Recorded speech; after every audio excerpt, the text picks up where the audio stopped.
सावधान, कहीं अगला शिकार आप तो नहीं। ऑनलाइन यूपीआई स्कैम की एक असली कहानी। आपके फोन पर एक कॉल आता है और कहते हैं, बेटा मैं आपके पापा का दोस्त बात कर रहा हूँ, मुझे उन्होंने आपके अकाउंट पर कुछ पैसे भेजने के लिए कहा है। और आप खुद सोचिए, अगर आपसे कोई आपके पापा का दोस्त बनकर बात करे तो आप क्या शक करेंगे?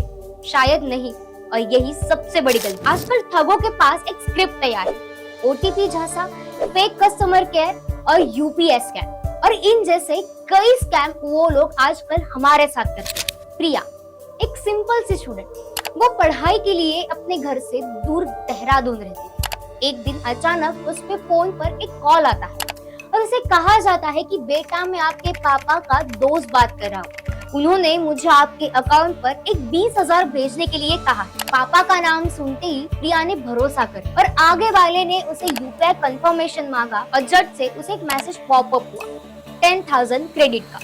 और आगे चलकर उन्होंने ये कहा कि बेटा मैंने आपको एक 10,000 भेज दिए, बाकी के 10,000 मैं अभी भेजता हूँ। लेकिन 10,000 की जगह उसे 20,000 क्रेडिट का मैसेज पॉपअप हुआ और उसके चलते फ्रॉड ने उससे कहा कि बेटा सॉरी, गलती से मैंने आपको 20,000 भेज दी है, मुझे आप क्या 10,000 वापस भेज सकते हो? प्रिया को पहले थोड़ा डाउट जरूर हुआ था, लेकिन जिसे आगे वाले बात कर रहे थे वो झट से मान गए। और इस वक्त क्रेडिट की जगह डेबिट का मैसेज आया 20,000 का।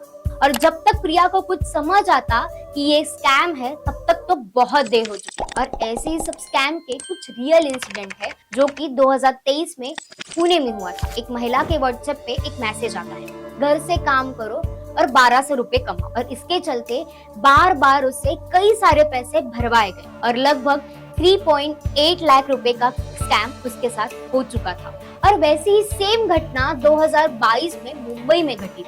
एक आईटी इंजीनियर को फर्जी बैंक अकाउंटेंट ने ओटीपी के जरिए 50,000 से ठग लिया था।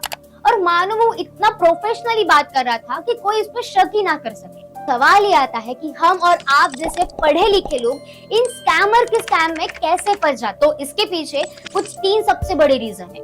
एक तो भरोसा, आगे वाला आदमी आपकी जान पहचान का नाम लेकर आपसे पैसे ठगता है। दूसरा है डर और लालच, पैसे भेजो नहीं तो अकाउंट ब्लॉक हो जाएगा, या फिर आपको 5 लाख रुपए की लॉटरी लगी। तीसरा और सबसे बड़ा, फाइनेंशियल लिटरेसी। लोगों को आज तक ये नहीं पता कि यूपीआई सिर्फ पेमेंट देने के लिए होता है, पेमेंट लेने के लिए नहीं। अब इन सब चीजों से हम कैसे बच सकेंगे? तो सबसे पहले इस फ्रॉड पर शक करना शुरू कर दीजिए, चाहे वो आपके पापा का ही दोस्त क्यों ना। कभी भी किसी को अपना यूपीआई पिन, ओटीपी या बैंक डिटेल्स ना दे। अगर कोई कहे कि गलती से पैसे भेज दिए हैं, तो सबसे पहले आप चेक कीजिए क्या सच में पैसे आए हैं या नहीं।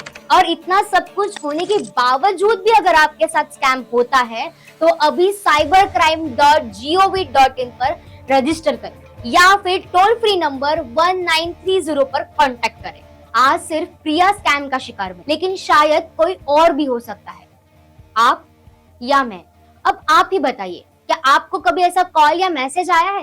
हमें कमेंट करके जरूर बताएं और ऐसे ही इंटरेस्टिंग टॉपिक के लिए हमारे स्पार्किंग को अभी सब्सक्राइब करें।